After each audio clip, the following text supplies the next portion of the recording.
आज हम सीखते हैं मेथिल एल्कोहल के औद्योगिक निर्माण प्रक्रिया। इंडस्ट्रियल मेथड पर मेथनॉल कैसे तैयार करेंगे मेथिल एल्कोहल। तो सबसे पहली विधि है जल गैस या सिंथेसिस गैस से मेथिल एल्कोहल का निर्माण करेंगे। तो पॉइंट ये है कि पहले जल गैस का निर्माण कर लें और सिंथेसिस गैस, तो फिर जल गैस से फिर हम मेथनॉल बनाएंगे। तो सबसे पहला तरीका ये है कि रक्त तप्त कोयला उतना गर्म होना चाहिए कि रक्त जैसा लाल हो जाए गोला, और ये भाप H2O यानी जलवाष्प होगी इससे। तो जब रक्त तप्त कोयले की हम भाप से क्रिया करवाएंगे तो मिलेगा जल गैस। तो ये सी कार्बन होने का हो जाएगा इको, और दो हाइड्रोजन हो जाएगा यानी ये जो बना SO1 तो इसे हम कहते हैं जल गैस। अब जल गैस जो मिला है CO+H2 है, कार्बन मोनोऑक्साइड और हाइड्रोजन।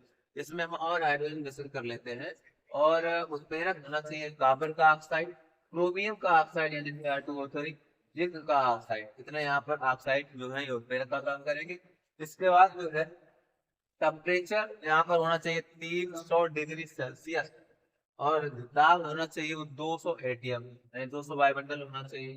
तो यहाँ पर एक कार्बन और तीन हाइड्रोजन लेकर के CH3, एक ऑक्सीजन और फिर से हाइड्रोजन मिलकर के बन जाएगा मेथनॉल।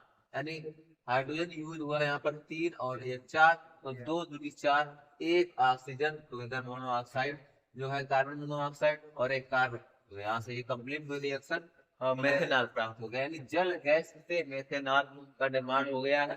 तो पहले सबसे पहले हमने जल गैस का निर्माण किया है, रक्त तप्त कोयला लिया है यानी जलवाष्प ली है, तो रक्त तप्त कोयला और जलवाष्प की क्रिया करवा करके जल गैस बना लिया। अब जल गैस को लेकर के हमने ये उत्प्रेरक ले लिए कॉपर का ऑक्साइड, क्रोमियम का ऑक्साइड, जिंक का ऑक्साइड। टेम्परेचर 300 डिग्री सेल्सियस और जो वायुमंडलीय दाब है वो 200 है, इसमें मेथनॉल का निर्माण हो गया। इसके बाद एक दूसरा यहाँ पर शब्द है सिंथेसिस गैस। तो सिंथेसिस गैस का निर्माण कैसे करेंगे। इसमें मीथेन हम लेते हैं CH4+H2O, फिर से भाप यानी जलवाष्प लेंगे जल की, और ये जो निकिल उत्प्रेरक है ये एल्यूमिना पर आधारित है यानी Al2O3। टेम्परेचर 800 डिग्री सेल्सियस जो कि बहुत है। तो यहाँ पर कार्बन एक और एक ऑक्सीजन मिलकर के CO यानी कार्बन मोनोऑक्साइड, और 4 2 6 हाइड्रोजन यानी 3 दूनी 6, तो 3H2। तो इसको सब्स्टिट्यूट में जो कहेंगे इसको कहेंगे सिंथेसिस गैस। कैसे निर्माण किया, मेथेन से हमने जलवाष्प की क्रिया करवा ली है, सिंथेसिस गैस का निर्माण हुआ।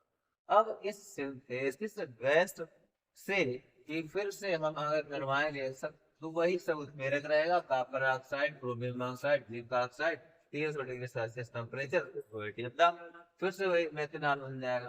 तो एक विधि तो ये कंप्लीट हो गई मेथनॉल की औद्योगिक निर्माण की, जल गैस या सिंथेसिस गैस से मेथनॉल का निर्माण।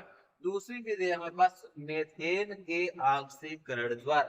तो मेथेन CH4 है, हाफ O2 यहाँ पर ले लिया है क्योंकि हमें ऑक्सीजन की एक की जरूरत है, तो हाफ O2 का मतलब है कि एक ऑक्सीजन। और कॉपर उत्प्रेरक रहेगा यहाँ पर, टेम्परेचर रहेगा 200 डिग्री सेल्सियस और 100 वायुमंडलीय दाब यानी 100 एटीएम।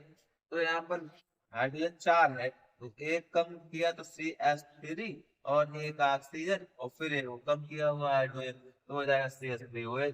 फिर से इसको निर्माण कर लिया हमने मेथिल अल्कोहल सिंपल लें, मेथनॉल IUPAC। एक व्युत्पन्न पद्धति में इसका नाम होता है कार्बेनॉल, तो कार्बेनॉल भी कहते हैं इसको।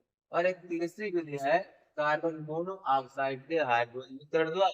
अब कार्बन मोनोऑक्साइड वो और हाइड्रोजनीकरण द्वारा मतलब हाइड्रोजन, तो यहाँ पर और टेम्परेचर रहेगा 300 से 400 डिग्री सेल्सियस, 200 से 300 एटीएम यहाँ पर वायुमंडलीय दाब रहेगा, और उत्प्रेरक जो रहेगा जिंक और क्रोमियम का ऑक्साइड।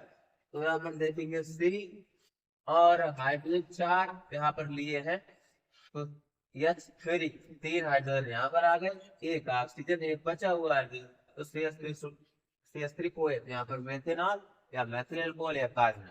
तीन विधियां थी, जल गैस या सिंथेसिस गैस से मेथिल अल्कोहल का निर्माण, दूसरी थी मेथेन के ऑक्सीकरण द्वारा, और तीसरी कार्बन मोनोऑक्साइड के हाइड्रोजनीकरण द्वारा। तो इस तरीके से मेथेन की विधियां कंप्लीट होती है।